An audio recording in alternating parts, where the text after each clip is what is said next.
Hello friend and welcome in this video. Today we are going to learn how to play the Sicilian defense without theory. Yes, it is possible, and in this video we are going to learn how to do it.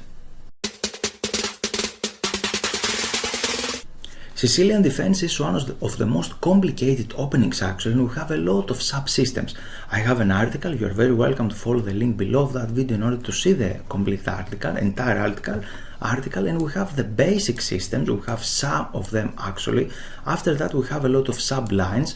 For example, the 4-knight defense, they can delay a little bit the move before the Bolster variation, a lot of different things. And then last but not least we have the main systems, and we can see we have a lot of them there. So we have a single universal solution how to play against all of them.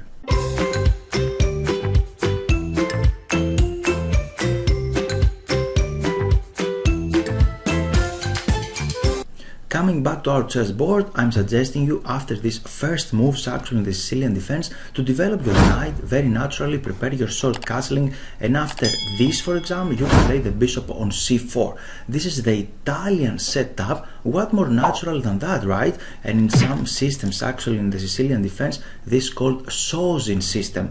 We develop there the bishop. Fischer likes this system a lot and he managed to win a lot of games. The bishop on c4. The only difference is that the pawn is not on c5 in Italian, but on e5. It's not a huge role actually, because our main idea is not to play d4 immediately right now, but prepare a little bit our pieces, for example, to make very natural development, castling, and later we're going to play the move d4. By natural developing, and if you just following general principles, or your opponent cannot beat you down.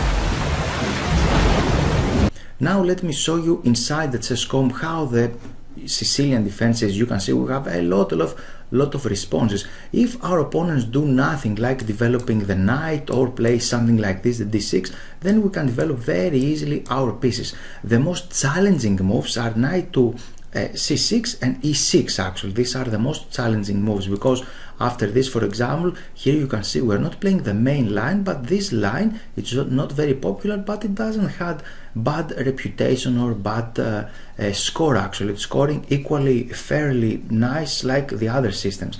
And after bishop to c4, maybe our opponent, if he just play moves like d6 and things we can castle, the most challenging is if he plays e6 and try to do something instantly with the move d5. Let's see how to play against this one. And here we are again. After this move e6 we can castle, very simple, and after that here we can take, it's playable move to take here actually, but we have a better move, bishop to b5, and it looks like it's ridiculous to play like this, right? It's something like Rossolimo defense, like the Spanish in Sicilian defense. The Rossolimo system is this one, but we played it with tempo down, right? Because we played already this move bishop c4 and then bishop to b5. However, it has a drawback because already black played this move d5, and this move itself has some drawbacks as well. For example, here what is happening after this, we're going to see it in the next example. We have a lot of examples here, and in this game, for example, we can see something like this. Here we can take, he can take, and now we can strike in the center with the move d4. As you can see, we have very natural development of our pieces. His king is still in the center of the board because black decided to develop the queen side pieces and not the king side pieces, so his king has some problems. And after this, for example, we can take, and now we can give this check. He can block it, but we can take a pawn, and it's little difficult for him to protect that pawn. Our natural maneuver is something like this, and then he's never going to take the pawn back. And for example, after that, he's trying to attack this pawn. We have this move, centralizing, the bishop is not moving, we are hitting that one, and after this, for example, we can play this, pinning the knight naturally, because we're threatening to take here to destroy the pawn structure. He cannot castle because this is hanging. Our knight is coming out actually. We're going to protect that pawn, and white has a fantastic position here.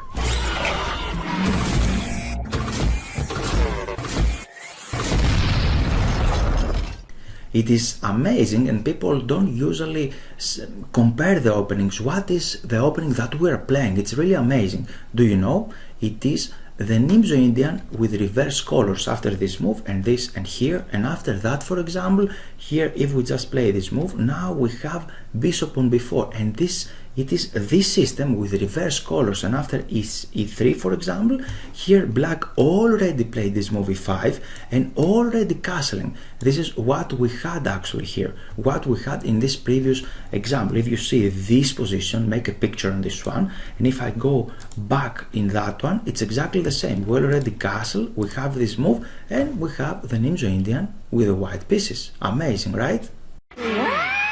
Let's see now another line after these opening moves. Again, we have knight c6, the bishop out, continue with natural development, and after this we can castle. He can hit here, and as I promised, here we're going to see this move. Did strong players play that one actually? Yes, I have a very nice game for you. Here we can play knight e5, and if he just block with the bishop, now he is threatening to take here and come back actually, so we have to take, and we can ruin completely his pawn structure, and after this move, for example, we can continue attacking his central pawn, and we're going to win a pawn, something like this. And this position is fantastic for white because we have double pawns here. We can exchange the bishop if we would like later, or we can start attacking the pawns like this, the bishop here, or play b3 and like this. It's a very typical plans like the Grand Prix attack. And during one very famous game, a game between two very strong players, Van Foreest with the white pieces against Praggnanandhaa with the black. Praggnanandhaa ended up second in World Cup actually, so he's a very, very strong and talented player. He played the move Queen c7 here, and now we have this exchange again, and black didn't manage to survive from his doubling of the pawns. You can see he played normal moves. Now he played something tricky. He cannot really take on h2 because you can trap the bishop. He has to sacrifice now. The queen is coming and white is completely winning here, and for that reason he played something else. He continued developing the pieces, tried to open up a little bit the center of the board, and we have the same structure. And now Praggnanandhaa tried to do something and he completely ruined his pawn structure. This is very, very bad actually, and you can see how easy white's play is. He just exchanged the pieces, exchange more pieces, start pushing pressure in the center pawns. He can play something like this, for example, and after that he has fantastic position and he managed to win the game afterwards.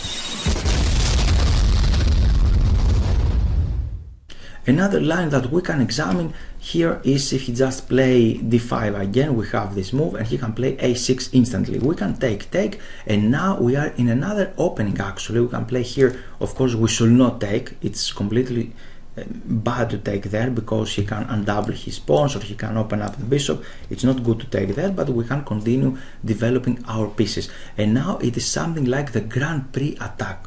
The Grand Prix attack. In Grand Prix attack we have the pawn here on f4 already, but right now we didn't have it there. It's a little more solid from white side actually, and this is a very nice center for white to handle here. If we have some experience, if you have some experience on the Grand Prix attack, or you can acquire this by enrolling to my course, then you can learn how to play this in this center. For example, after that we can go here, we can play d3, b3, the knight is coming here, the other knight can come there if he likes, and we have a fantastic position. Black's problem mainly is that he cannot really push his pawn forward or to exchange there. This is the main problem, and for that reason this variation is very nice for white. How are we going to play now against the Najdorf, for example? The Najdorf variation could happen after the move d6. We are going to develop the pieces naturally as this. The only problem with this is if he just try to challenge this bishop immediately. If you don't try to challenge it, then everything is just fine. We can continue like that. We develop one piece outside of the pawn chains. We manage to control everything, and now the other bishop can go on g5. What more natural and easy than that, right? You can use it in blitz games or bullet games. And after this you can play something like this, and now we can play a prophylactic move a5, a4, because we're stopping mainly this move. And if he continue pushing his pawns crazy like this, we can exchange, we can go back, And every push has some weaknesses actually, because he just pushed the pawn, but now this pawn is under fire. We have two pieces there, he has one piece, our next move is this one, and he has some problems with that pawn on d5.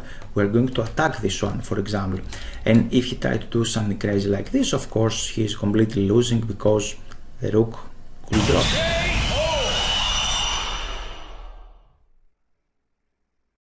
And now please let me share with you another game. It's Nikolaidis Nielsen, or Peter High Nielsen, the Magnus Carlsen trainer actually, and Ioannis Nikolaidis won a brilliant game in this line that we are talking about.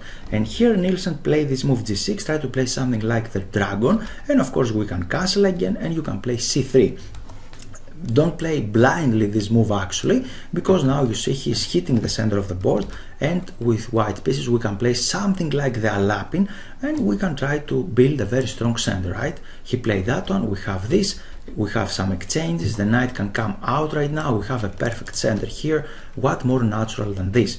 And after this move he played d5, because he's controlling that square, he cannot go on d5 right now. As you can see, he went back, now we have development, he played this, and he played the prophylactic move h3. Now it's something like Benoni, but black don't have good control over here on e5 square.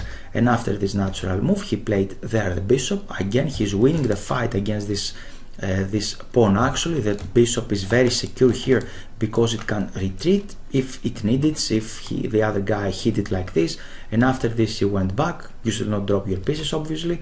And now he played the final move e5, and he just managed to play this amazing move. Now all of his pieces are coming in the center now, and black has real problems. You are very welcome to follow the link in order to see the article and the entire game. In this video we learn how to play the Sicilian defense only 10 minutes with this fantastic system.